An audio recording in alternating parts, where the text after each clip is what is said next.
We can start then, if you wish, Bill. Yeah, Dave Croteau.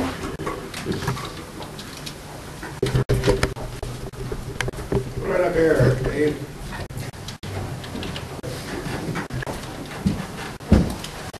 Please right on, sir. You sign swear or affirm. Adventures. I do. Okay, sir. Please proceed. State your full name. Record, please, Dave. My name is David Henry Croteau. How do you spell your last name, Dave? C-R-O-T-E-A-U, and we're using the French pronunciation. My family's divided. I prefer Croteau. Oh, Croteau. I see. Oh, yeah. Okay. Go ahead, Bill. Yeah, I'll be asking questions, but the judge, the guy, needs to hear you. Mary.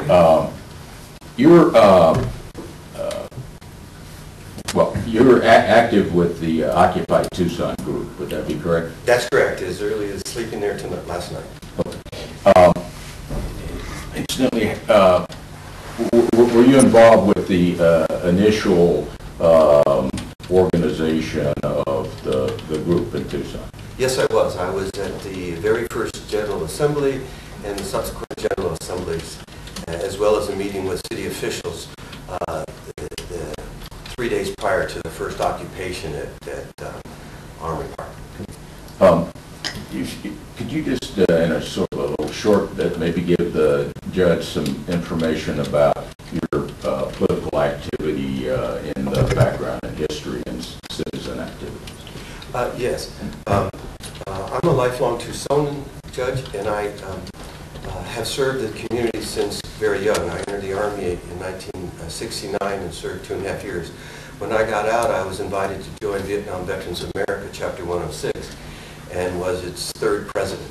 At that time, we created an event that used the city parks called Nam Jam, and we've subsequently had about 26 years history.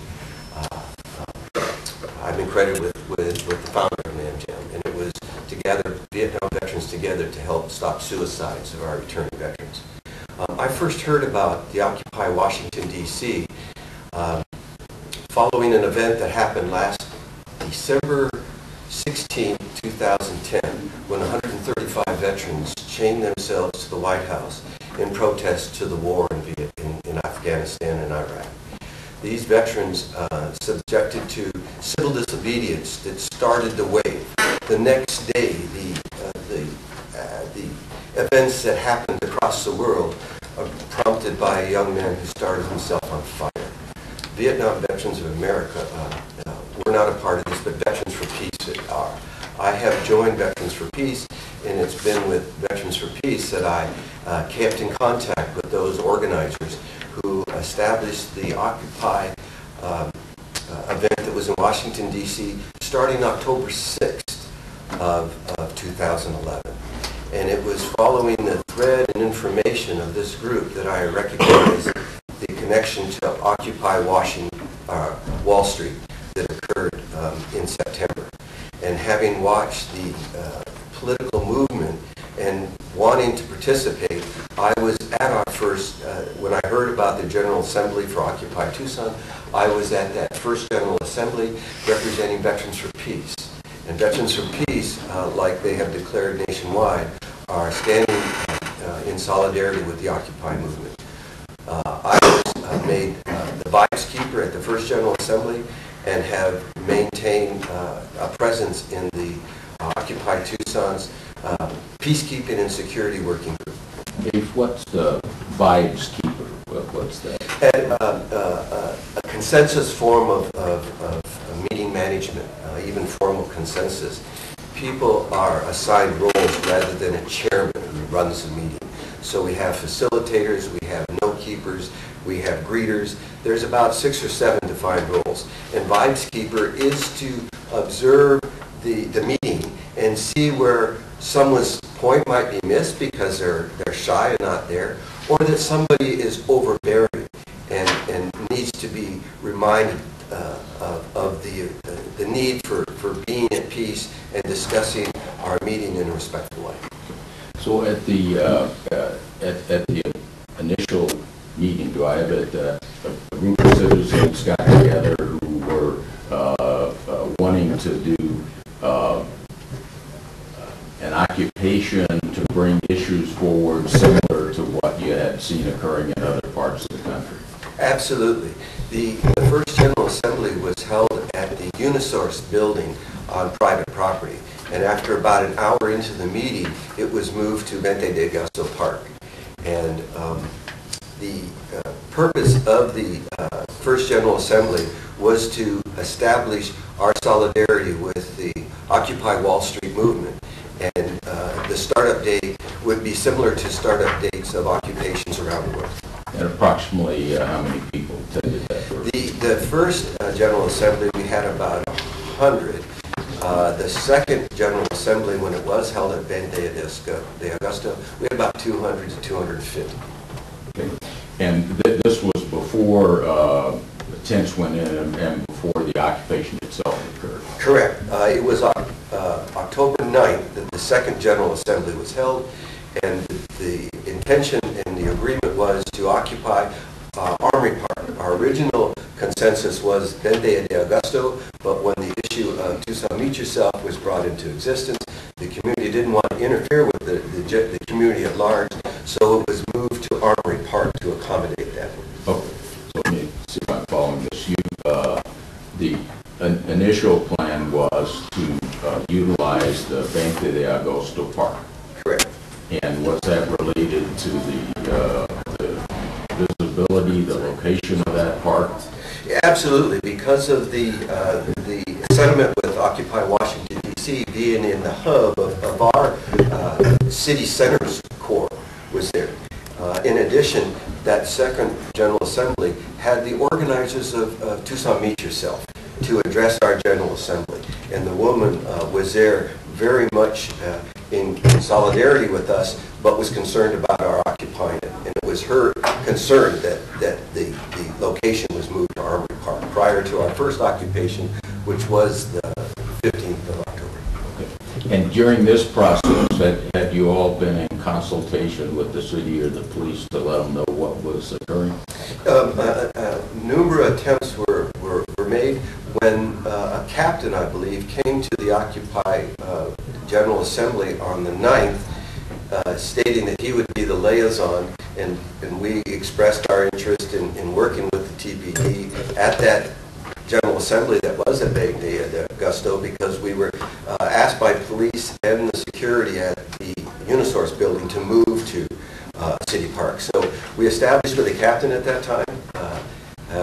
It might have been a sergeant then a captain, but we arranged for a meeting with city officials at the Armory Park Visitor Center, in which Assistant Chief Klein, City Parks Director Gray, our legal team, our president from Veterans for Peace, several other city officials, an attorney for the TPD was there, and we discussed our intention to occupy, and that was a Thursday prior to the occupation of Armory Park. And when the occupation occurred at Armory Park, was that an exclusive use of the park? We had no permit, but we discussed with the city officials that prior Thursday that we intended to be there. We intended to accommodate people for around the clock. We would have porta potties set up. We would have a kitchen. We intended to occupy the park. And we made it very clear to the city officials we were going to be nonviolent in protest to address our grievances. While you were at the park, were other citizens able to use the park that weren't part of the Occupy? That's been the case throughout the occupation, Okay. almost to our disadvantage sometimes. So the parks have always been open regardless of your presence? Without prejudice, absolutely. And when you were at the Armory Park, was that a useful location for your purposes? It actually worked out better than Vente de Augusto. That became very problematic when we were ceremoniously moved. What we were able to do at Armory Park, Judge, was to create the intended community that would support the movement. And because we were so reaffirming that everyone would be welcome and that everyone, 100%, not just 99%, would be welcome.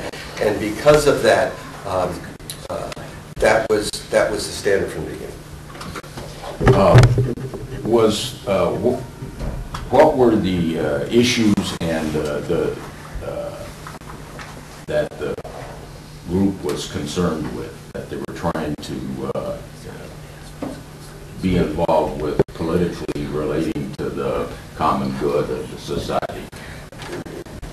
The challenge, Judge, was holding back all of the messages as we had. We had many issues. The list of things that we wanted to address our government began with our right for freedom of assembly in our First Amendment. So our first and strongest concern was being able to be there 24/7 to protest. And so a lot of our energy in the first month and a half was simply to establish that presence as we began to continue to list our issues. Because every time a new General Assembly occurred, somebody else had another issue they wanted to address. Incidentally, these General Assemblies, how often did they occur? For the first, I believe, about a month at Armory Park, they were daily. Actually, twice a day. We would have them at noon for the encampment people, and then in the evening at 7 for those who were supporters. How did you get the word out when the meetings were? Well, the very first announcement that I knew about the Occupy Tucson was done on Facebook, and it grew with email lists. Each time we gathered at the first assembly, we passed it out that way.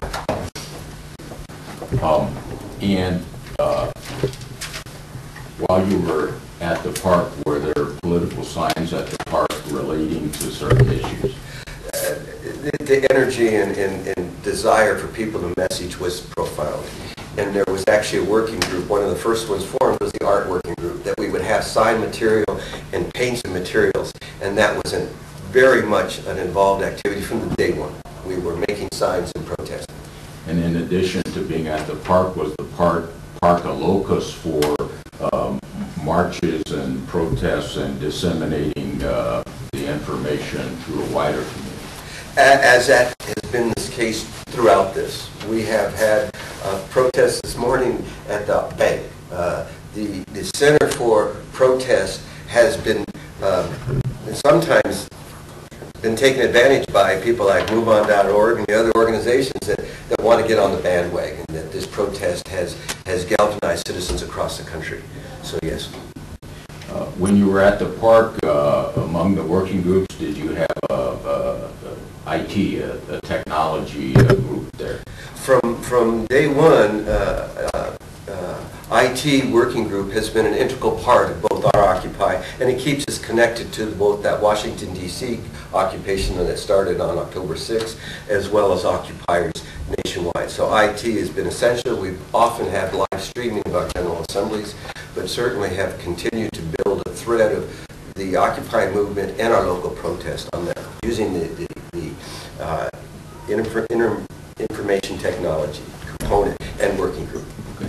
And then are they involved with the face group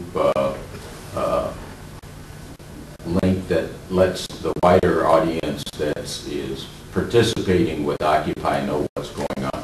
I'd say the biggest of all of our internet connections has been with Facebook. It started us, but we also have had a OccupyTucson.org. We have had other identifying internet or communication things associated with Occupy Tucson, and each of the working groups have associated connections to the internet. But it started and primary still is Facebook. And this Facebook situation, is that a situation where people can friend or be linked with it that are part of the larger group? That is our best indication of the support we can get. Friends are enemies, right?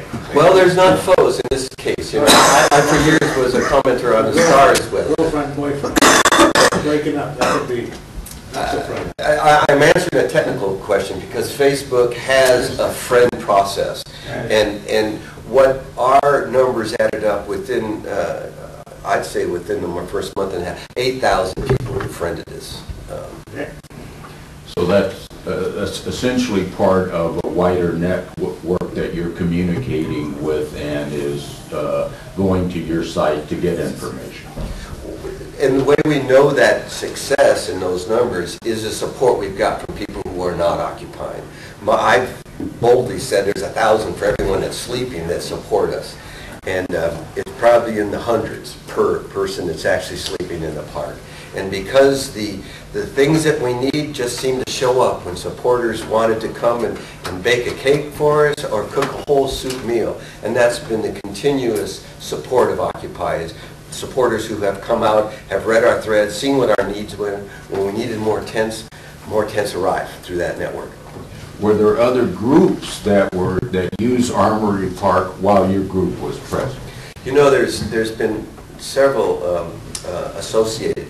Because Armory Park was already booked for other events, when we discovered we were at Armory Park and there was going to be a conflict coming with two events that were scheduled. One was the Tour de Tucson and the other was the All Souls Procession of Little Angels, who had reserved the park.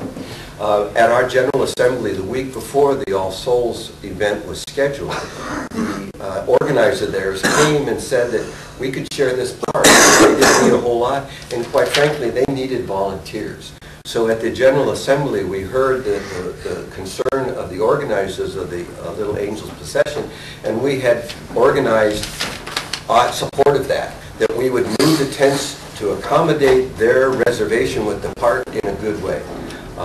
Unfortunately, that was undermined by TPD when on the Thursday prior to the All Saints events, approximately 80 officers and the media who knew about it showed up with spotlights, and I believe it was around midnight, 10:30 at the closing time, we were told that we would all have to vacate the park and move the Vendée de Augusto Park. And so the opportunity to help with the Little Angels kind of went with that, with having to set up a new encampment, not to our liking. We had adjusted our encampment at Armory Park to accommodate peacekeepers who wanted to keep the security. We did have some breaches early on at Armory Park with people who were there just to disrupt the activity, and by organizing our tents in a circle and having a gate, if you will, we were able to have family night where parents came with their children and protested at Armory Park. But because we were moved, and we were told it was because they needed to get the parks ready for the Tour de Tucson, who was going to have it the following weekend, that we would have to leave, and they would not work with us, even though they were invited, and that we would work with them. We would leave the park so they could occupy it completely and then return. But because we were moved to Vendée de Augusto Park, the ability of Occupy Tucson to grow in an intended community that we had planned on was disrupted for months. We never really recovered until we could get our still intention is to occupy a bigger park, and we're now at the corner of Speedway and Stone on an easement. As we've evolved with our community, we did accommodate, we intended to share the use with the planned organizers who reserved the park in a good way. Cindy, when you left Armory Park, how long did it take you all to pack up? We had totally moved an encampment of close to 100 people and 100 tents, roughly, within 2 hours, and left the park without a cigarette butt. We left it immaculate. The only compromise to the city property was some yellow spots where our tents stayed in the park. But there was no trash, nothing, within 2 hours.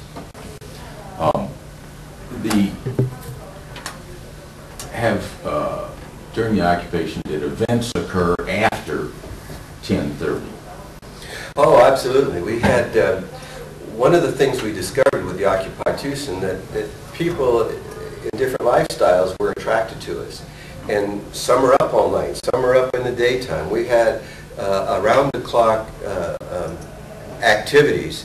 I mentioned the family night when we were at the park, at Armory Park. We invited families to come with their children to occupy. At this time, we had established a very good relationship with TPD. They were accommodating. I was with Chief Villasenora the first night of the occupation when he made a decision like no other police chief in the nation, that he would not be there to infringe on our rights, but enforce the law. So that precedent's been at 10:30, he came out and everyone who was in the park were cited. We were so willingly to protest that people were waiting in line. But this one family night, one of the officers, I believe it was Lieutenant Webb, but it might have been another TPD representative, came to us and says, if you're going to have children in the park with their parents who are resting, they're subject to an additional charge. Parents who engage their children with illegal acts would be arrested. And since many people did not want to take citations, using their First Amendment right after the 10:30 would go to the sidewalk, and they would wait in the sidewalk to not take citations. And the parents who came in the park did not want to risk their children's custody or anything like that. So they, in their pajamas, went out to the sidewalk and accommodated the illegal act of being in the park by not being illegal, by expressing their First Amendment right after 10:30 with their children. So they were not subject to this additional penalty. Did you all have political movies, educational movies with political themes shown at the park? We use the IT technicians on many occasions to do that, but one of the Occupy movement's themes is teach-ins. Every day is a teach-in, and those of us who've been with this Occupy from the beginning have learned a lot. And the whole process of coming together to address our grievances was able to frame this teaching opportunity. So yes, I know we had a movie for children that night, that we had family night, and we've constantly had opportunities to share the issues with the community of Occupy Tucson so that we can all come to speed on the really vastness of our agenda. Has the ability to be in the park at a location for 24 hours been useful in achieving your goals and getting your message out? Well, it has. At one point when we were still at Armory Park, we occupied Bente Adesco, a few people, and the library. And what that illustrates for me is that we do have in Tucson people whose culture is in midnight, some people's culture is during the day, and sometime at the evening. So it seemed like we broke off into three parts that all got consolidated into one, which was problematic for us. Just for the record, put on the record just where Armory Park is at the end of the August. So we have because he asked the question, is it pretty important to have it in the Central Park? Okay. Tell us where that is. Okay, Armory Park is about approximately 5 blocks from Bente de Augusto Park. And its proximity is across the street from the library, the children's library, our old main library here in Tucson. And down a block away from Superior Court. It is from Superior Court, I'd say 4 blocks. South 6th Avenue. It's South 6th Avenue And within the city. And absolutely within the city. And because the veterans were the inspiration. Armory's up there with Speedway where you are now. No, Speedway and Stone is Anza Park. The Anza. Yeah. We've been corrected by Parks Department, you can check on. It is really, they misnamed it, it's not De Anza, it's Anza Park. Oh. It was given to the city by the Anza family and it has some restrictions. But it's not the same as Armory Park, it's definitely different. All right. But, Yeah, and Bente de Agosto is just that green area in between Broadway and Congress next to the courthouse, right? It essentially is a large median between Congress and Broadway where they join. And just as a side note, as a native Tucsonan, the artist who designed that landscape architecture was copying Mount Lemmon. So it was made with rolling hills and big boulders that would replicate the top of Mount Lemmon, including the trees. okay. But it was essentially a median, to answer your question. The record is quite complete on what Occupy Tucson is about, where they're at, and their philosophy, and so forth. What I want to do now is get to the issue here. Well, I don't think it's complete, so I will. How far you got to go? Well, I want to call another witness. Oh, no, I know that, but with this gentleman, Dave. No, I'm actually They're actually done. about done with Dave. About Yeah. done. Okay, go ahead, sir. Well, perhaps the city has some. I know, but you're done? Yeah. Oh, okay. Okay, Alan, do you have any questions? Yeah, I do. Just One question, Your Honor. Mr. Croteau, you don't know how many people were discouraged from using the park by the occupation, do you, sir?